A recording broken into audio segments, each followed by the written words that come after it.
sou o Rafa, esse é o meu canal de resenhas DNA dos livros. No vídeo de hoje eu trago para vocês a resenha do livro Um Corpo para o Crime, da escritora Val McDermid, publicado pela Bertrand Brasil. Aqui ela vai contar pra gente a história da Alison.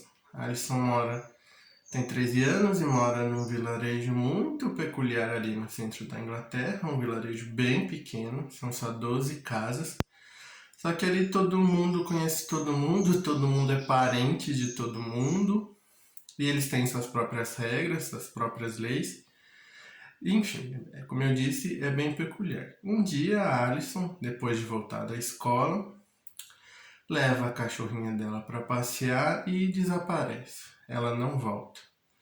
A mãe dela fica desesperada pelo sumiço dela, tem certeza que ela desapareceu, que ela não está brincando, e acaba avisando a polícia. E é aí que entra na história o investigador George. O George vai ser responsável ali por investigar esse sumiço da Alice. 34 anos depois, uma jornalista, a Catherine, consegue fazer com que o George dê uma entrevista para ela e aceite a proposta dela de escrever um livro sobre toda essa investigação sobre o sumiço da Alice. Ela vai entrevistar ele, entrevista outras pessoas e escreve o livro. Quando o livro está prestes a ser lançado, ela recebe uma carta de George pedindo para ela não publicar o livro, porque ele descobriu que ele cometeu um erro ali na investigação dele. E é aí a premissa de Um Corpo para o Crime. A gente entender tudo o que aconteceu com a Alison e esse erro que o George acha que cometeu. A narrativa do livro ela é dividida em duas partes. Na primeira parte a gente acompanha toda a investigação que o George e a equipe dele fizeram ali sobre o desaparecimento da Alison. A gente conhece bastante sobre o vilarejo, os segredos desse lugar. Esse lugar acaba sendo um personagem do livro, as pessoas ali que moram, a maneira que elas vivem, o que elas pensam. Isso é muito importante para a gente entender toda a história também. A gente acompanha tudo dessa investigação até chegar no culpado pelo desaparecimento da Alison. As pistas que o George coleta ali indicam que é um culpado e a gente chega na fase do julgamento, ali nessa primeira parte. A gente acompanha todo o julgamento também, todos os depoimentos das testemunhas, e a autora acaba implantando na cabeça da gente uma dúvida. Essa pessoa que foi apontada como culpada, ela realmente é culpada ou não? Há um veredito e depois desse veredito começa a segunda parte.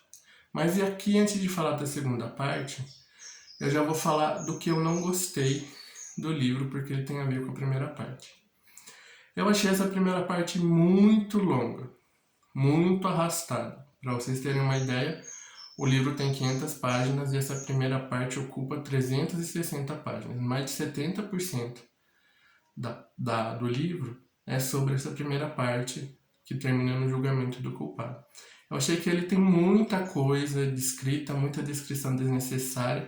Tem coisa importante? Tem sim, tem bastante coisa importante que vai ajudar você a entender muito sobre a história, mas tem muita coisa desnecessária aqui nessa primeira parte que ela podia ter tirado. Ela envolve outras coisas ali na primeira parte que deixa ela interessante também. Ela envolve a cobertura da imprensa ali sobre o caso, mostra que a imprensa pode ser muito cruel e atrapalhar bastante na investigação. Ela acaba citando também, o que eu achei interessante nessa primeira parte, ela cita crimes reais que aconteceram ali na Inglaterra na época, de um casal que matou 6 adolescentes.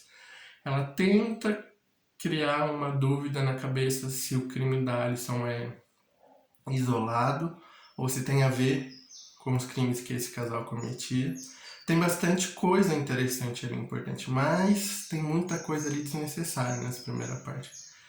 Teve hora que eu achei bem cansativo. O julgamento foi... ela detalha ele inteiro, do começo ao fim. A única coisa que eu gostei ali do julgamento foi foram as declarações, tanto do promotor quanto do advogado de defesa ali no final, né? Porque o promotor porque quer que o acusado seja, o apontado como acusado seja condenado, e o advogado de defesa joga a culpa toda no George, falando que ele fez uma investigação errada. E um outro motivo para eu não ter gostado dessa primeira parte tão arrastada, tão grande, é que a segunda parte ela é excelente. Ela é muito boa. Depois que a Catherine recebe a carta do George falando para não publicar o livro porque ele cometeu um erro, ela fica indignada, ela não entende nada do porquê dele ter falado aquilo e vai investigar também o que ele errou, por que ele errou. E é aí que ela joga 2 plots na tua cara que te deixam assim, meu Deus. Só que esses plots não são simples, eles carecem de muita explicação. Porque esses 2 plots mudam muita coisa na história. Mudam muito, muito, muito. E eles precisam de explicação. Ela explica, sim, ela explica, deixa tudo explicado. Mas ela faz de uma maneira muito rápida. Ela vai jogando informação, que teve hora que eu precisei parar, voltar para ler, para realmente entender o que ela estava explicando, o que estava acontecendo. Entendeu? Ela deixa tudo muito bem amarrado, tudo muito conectado. A história faz todo sentido. Só que eu acho que ela fez isso de uma maneira muito rápida. Ela podia ter explorado essa parte final, mas não tão rápido quanto ela fez, sabe? Então foram 140 páginas em que ela simplesmente foi jogando informação, você que lute para entender.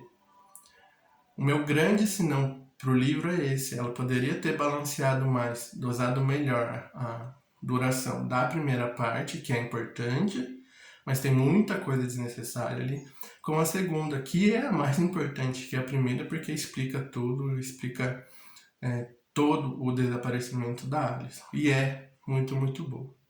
Então, o meu defeito pro livro é esse. Faltou essa dosagem aí entre as 2 partes. Porque a história acaba sendo uma história muito, muito boa, muito interessante. A maneira como ela fecha tudo, a maneira que ela explica tudo, a maneira como ela vai te instigando a pensar se a pessoa é culpada ou se não é, se o George errou, se o George não errou, sabe? Todos aqueles segredos daquele vilarejo, como eu disse, o vilarejo acaba se tornando um personagem da história. E ela mostra isso muito bem, só que para mim faltou essa dosagem aí da narrativa durante a história. Dito isso, eu recomendo muito que você leia Um Corpo para o Crime. É o segundo livro da autora que eu leio. Eu já tinha gostado bastante de O Canto das Sereias. Gostei de Um Corpo para o Crime, apesar desses cenas que eu disse para vocês. A Val McDermott está se mostrando realmente uma boa escritora de thrillers. Quero ler outros dela, mas não agora. Um pouquinho mais para frente eu leio outros. E recomendo para você a leitura de Um Corpo para o Crime. Muito obrigado mais uma vez pela companhia, por estar aqui comigo, assistindo o vídeo. Deixa seu like, seu comentário, se você quer ler, se você não quer ler. Se você já leu, se inscreve, ativa o sininho se está aqui pela primeira vez. Tem sido muito, muito legal todo o carinho que eu tenho recebido de vocês. Muito obrigado. Tchau.